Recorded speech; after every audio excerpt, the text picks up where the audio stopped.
एक cancer patient saline के injection से ठीक हो सकता है, ऐसी स्टोरी मेडिकल जर्नल में पब्लिश हुई है। ये कहानी है डॉक्टर वेस्ट की। पेशेंट का नाम राइट। मिस्टर राइट एक ड्रग ट्रायल क्रेबायोजोन की न्यूज़ सुनता है और अपने डॉक्टर से रिक्वेस्ट करता है कि मुझे भी ये दवा दी जाए।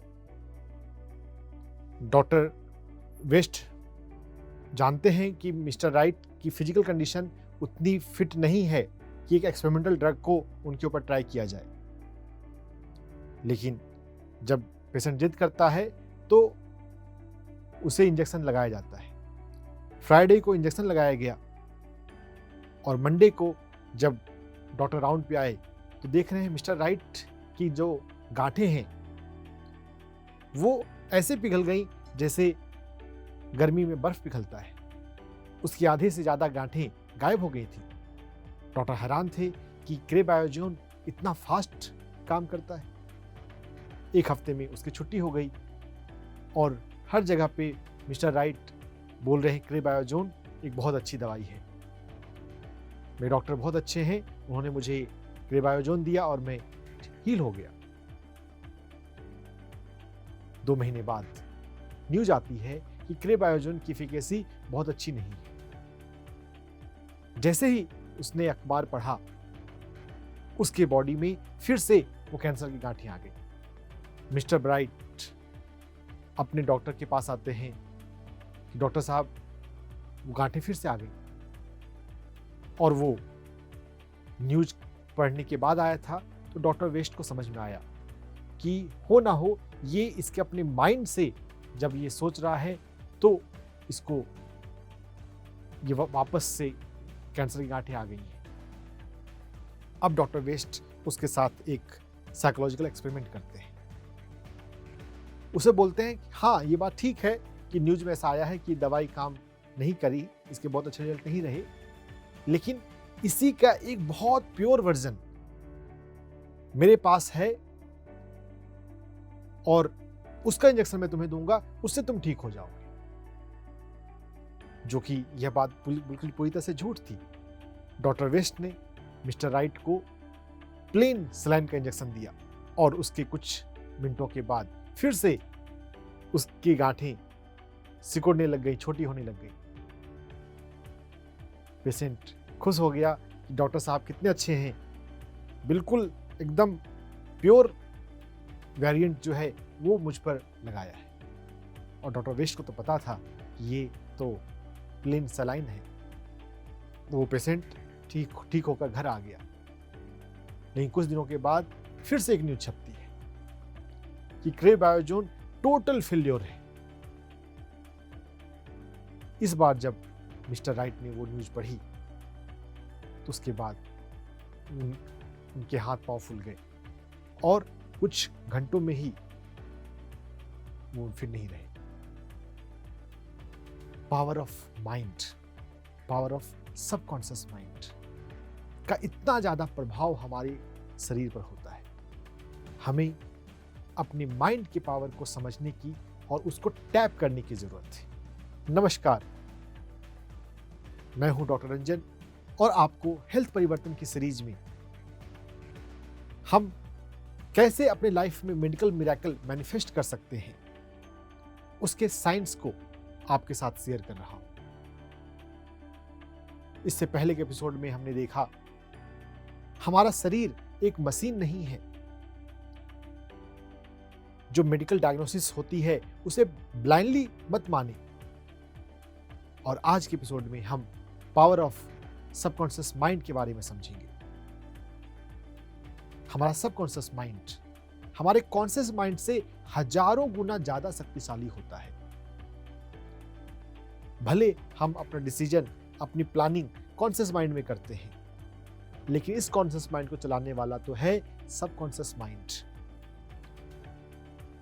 और जब तक आपके सबकॉन्शियस माइंड में पॉजिटिविटी ना आए उसका प्रभाव आपके हेल्थ पर नहीं पड़ता।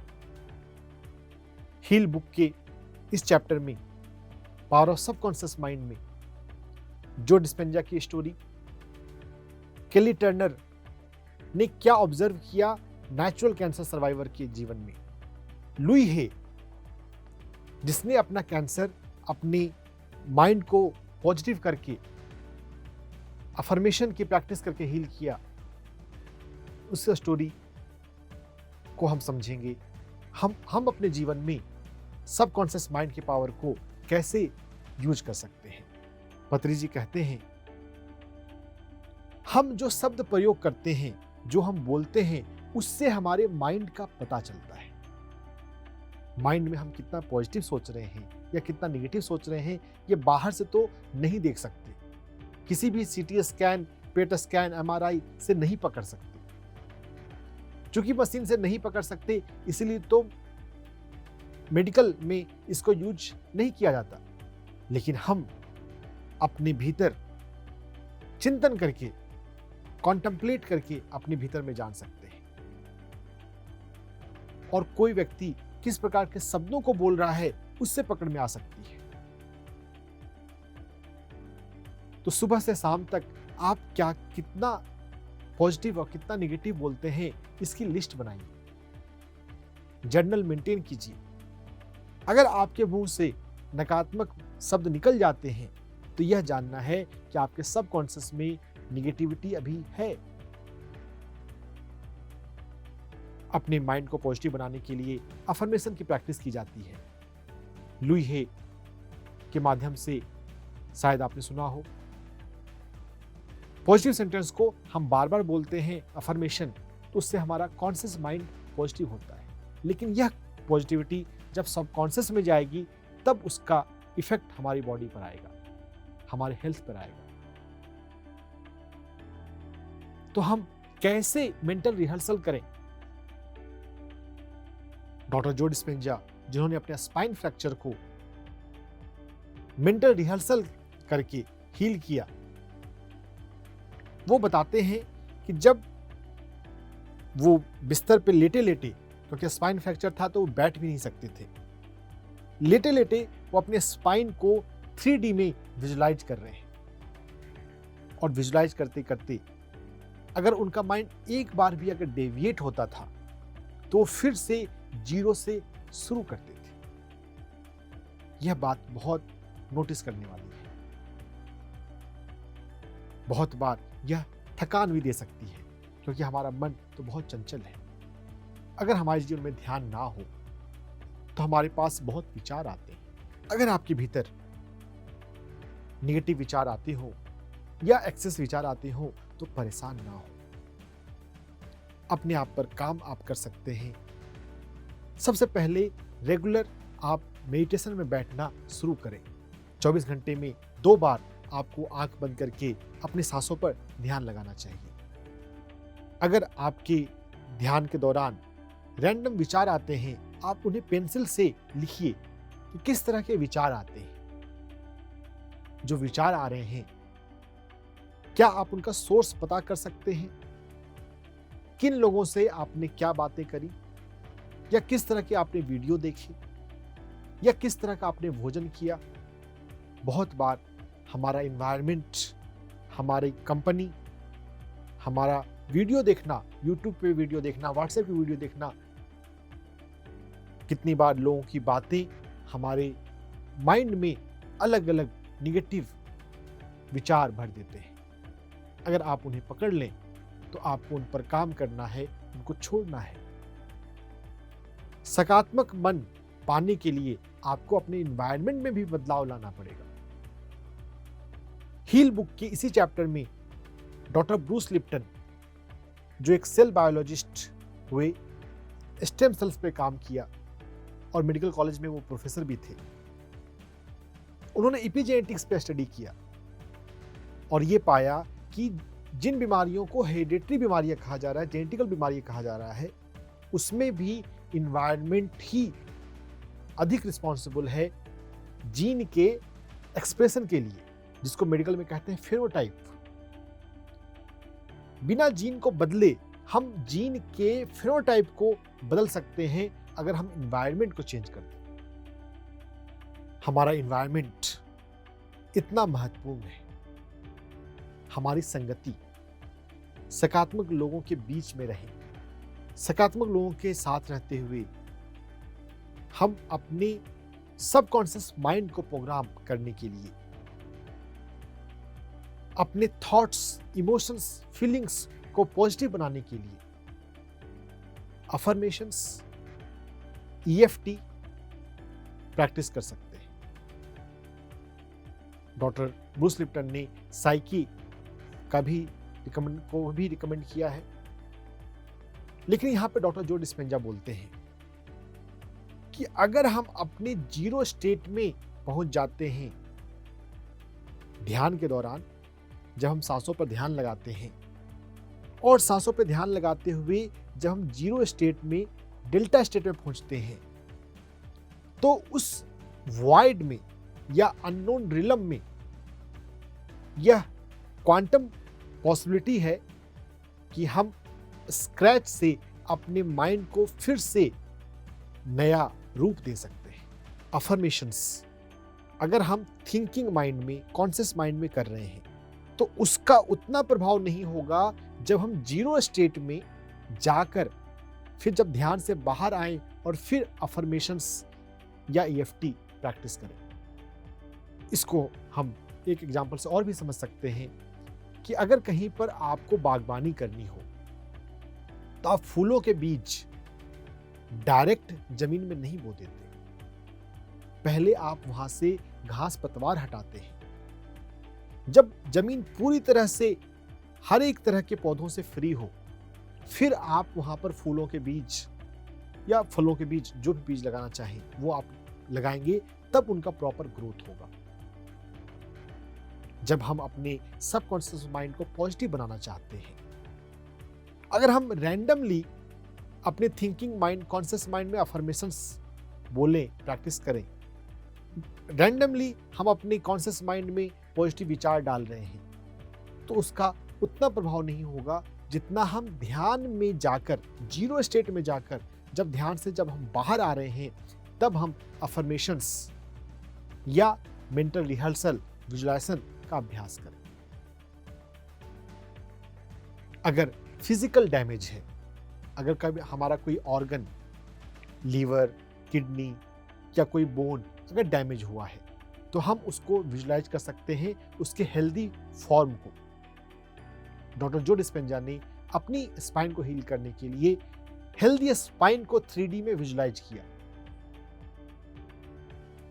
लेकिन अगर कहीं पर अगर कोई फंक्शनल हमारी बॉडी में डिस्टरबेंस है, लीवर ठीक से काम नहीं कर रहा है, लीवर फंक्शन टेस्ट गड़बड़ हो गया है, या किडनी फंक्शन टेस्ट ठीक नहीं आया है, जहां पर फंक्शन की बात है, वहां पर हमें साइकोलॉजिकल एलिमेंट, उस ऑर्गन से एसोसिएटेड इमोशंस और थिंकिंग को पॉजिटिव करने की आवश्यकता है, जिसके लिए हम आगे के एपिसोड्स में इन्ना सेगल के द्वारा बताई गई सीक्रेट लैंग्वेज ऑफ बॉडी के कंसेप्ट्स को समझेंगे। हमारी बॉडी का हर एक ऑर्गन एक स्पेसिफिक इमोशन से और एक स्पेसिफिक थॉट से जुड़ा हुआ है। अगर हम उसे पहचान लें और उस विचार पर, उस भावना पर काम करें, तो हर एक बीमारी को सबकॉन्शियस माइंड को पॉजिटिव बनाकर ठीक हील किया जा सकता है। कोई भी बीमारी लाइलाज नहीं है।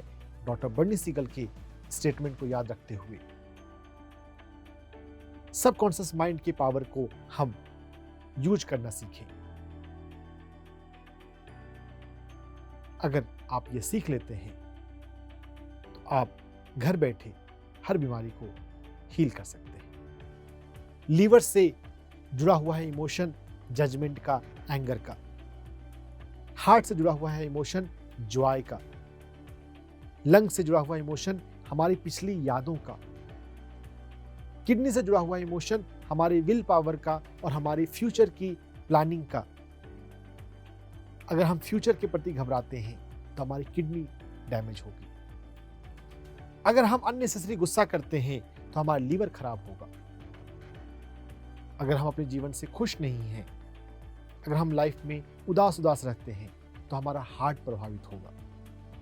दुनिया में अभी सबसे नंबर 1 किलर जो है वो हार्ट डिजीज है, हार्ट अटैक है। सबसे ज्यादा मौतें हार्ट अटैक से हो रही हैं। और हार्ट का इमोशन है खुश रहना, अपने आप से प्यार करना। बिना माइंड को पॉजिटिव बनाए हम अपने हेल्थ को परफेक्ट नहीं कर सकते। आप डाइट पे काम कीजिए, एक्सरसाइज पे काम कीजिए, लाइफ स्टाइल पे काम कीजिए, अच्छी बात है। लेकिन अगर आप माइंड पे काम नहीं कर रहे हैं तो हेल्दी होना मुश्किल है। हमारा सबकॉन्शियस माइंड सबसे ज्यादा इंपॉर्टेंट है। लुई हे ने तो यहां तक भी कहा है कि जब कोई पर्सन मेरे पास वेट के लिए आता है तो मैं फिक्र करती ही नहीं कि वो डाइटिंग कर रहा है कि नहीं कर रहा है, वो एक्सरसाइज कर रहा है कि नहीं कर रहा है। सबसे पहले मैं यह देखती हूं कि वो अपने आप से प्यार कितना करता है।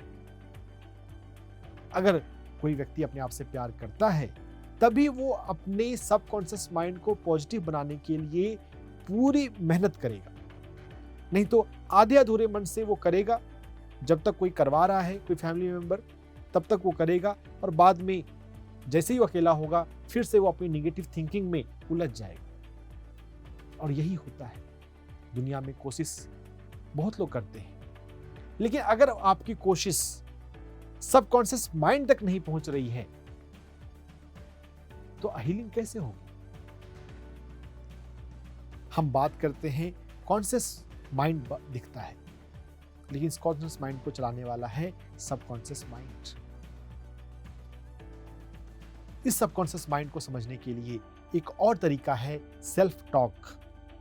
जब आप अकेले होते हैं तो आप अपने आप से क्या बातें करते हैं? अपने जर्नल में उसको लिखिए। दूसरों से आप क्या बोलते हैं उससे ज्यादा महत्वपूर्ण है कि आप अपने आप से क्या बोलते हैं। जो आपका खुद से सेल्फ टॉक है उससे आपके सबकॉन्शियस माइंड के बारे में पता चल जाता है। आप कितने पॉजिटिव हैं, कितने नेगेटिव हैं। हेल्थ चाहिए तो अपने सबकॉन्शियस माइंड को पॉजिटिव कीजिए, सबकॉन्शियस माइंड को हैप्पी कीजिए। कॉन्शियस माइंड को हैप्पी करना है कि गेस्ट आने वाले हैं या जब हम सेल्फी लेने वाले हैं तो हम मुस्कुराते हैं। सबकॉन्शियस माइंड हैप्पी है कि आपके आसपास चाहे जो भी हो आप खुद में मस्त रहते हैं। आपके भीतर नेचुरल हैप्पीनेस आती है भीतर से। और इसमें सबसे अधिक योगदान है मेडिटेशन का। जितना आप मेडिटेशन को शिद्दत से करते हैं, डिसिप्लिन से करते हैं, उतना नेचुरली आप भीतर से हैप्पी रहने लग जाएंगे। घड़ी देखकर, अलार्म देखकर, टाइम देखकर मेडिटेशन करने से ज्यादा जरूरी है कि आप मेडिटेशन को खुशी खुशी 24 घंटे में 2 बार 3 बार अभ्यास किया करें। मेडिटेशन में आप कितने जीरो हो रहे हैं इस बात को देखें। आपके भीतर कितनी शांति आ रही है। डॉक्टर जो डिस्पेंजा मेडिटेशन के बारे में बताते हुए कहते हैं, जो व्यक्ति मेडिटेशन में बैठता है वही व्यक्ति मेडिटेशन से बाहर नहीं आना चाहिए। मतलब जिस माइंडसेट के साथ, जिस थिंकिंग के साथ आप बैठ रहे हैं, अगर मेडिटेशन के बाद वही व्यक्ति उतना ही नेगेटिव थिंकिंग वाला व्यक्ति अगर बाहर आया तो मेडिटेशन ने काम नहीं किया। हर एक मेडिटेशन आपको अधिक पॉजिटिव बना दे, आपको अधिक शांत बना दे, आप ज्यादा ट्रैंक्विल और सीरीन हो जाएं, अपने आप में मस्त हो जाएं। तभी तो ध्यान का प्रभाव हो रहा है। अगर आपका ध्यान अभी उस क्वालिटी का नहीं हुआ कि आप ध्यान में जब जाते हैं तो डूबकर मस्त हो जाते हैं, तो आप किसी ध्यान केंद्र में या किसी अच्छे मेडिटेशन मास्टर को, पिरामिड मास्टर को संपर्क करें। उनके सुपरविजन में उनके साथ कुछ दिन ध्यान करें। कई बार गाइडेड मेडिटेशन कुछ लोगों के लिए जरूरी होता है। शुरुआती साधकों को 40 दिन के लिए गाइडेड मेडिटेशन के साथ ध्यान कर सकते हैं। बाद में खुद से ध्यान करना सीखिए। खुद से जीरो स्टेट में जाना सीखिए। खुद से अननोन रिलम में, जब जीरो स्टेट में जब हम होते हैं तो हम एक ऐसी दुनिया में होते हैं जिसके बारे में हम जान नहीं सकते। उस अननोन रिलम के साथ कंफर्टेबल होना सीखिए। शून्यता में विश्राम, ओशो ने कहा है शून्यता में विश्राम। जीरो हो जाए और उसमें आराम करें। ध्यान में शून्य अवस्था में जाकर आराम करना है, अपने आप को देखना है। टाइम टू टाइम आपके सबकॉन्शियस माइंड की thinking, belief system pop up होंगे। जब पता चलेंगे कि मेरे भीतर ये फियर है, मेरे भीतर ये एंगर है, तो उसे बाद में लिख लें और उसको, उसकी एंटीडोट, उसका अफर्मेशन, उसका EFT प्रैक्टिस करें, जो कि हम आगे और विस्तार से देखने वाले हैं। हर एक बीमारी सबकॉन्शियस माइंड के किसी एक विचार से और किसी एक भावना से जुड़ी हुई है। जब स्ट्रक्चरल बीमारी है, यानी कि जब अल्ट्रासाउंड पे कुछ गड़बड़ी दिख गई या एक्सरे पर गड़बड़ी दिख गई, तब विजुलाइजेशन की जरूरत है। लेकिन अगर ब्लड रिपोर्ट में गड़बड़ी हुई है तो अफर्मेशन की जरूरत है। आगे हम इस mind body connection, mind body medicine की बारीकियों को समझेंगे कि किस प्रकार हम अपने सबकॉन्शियस माइंड को पॉजिटिव बनाएं। Organ specific emotions and organ specific thought pattern किसी भी बीमारी को हील किया जा सकता है अपने सबकॉन्शियस माइंड को पॉजिटिव बनाकर। नमस्कार। PMC हिंदी बदले जीवन, घर घर में सत्य का दर्शन।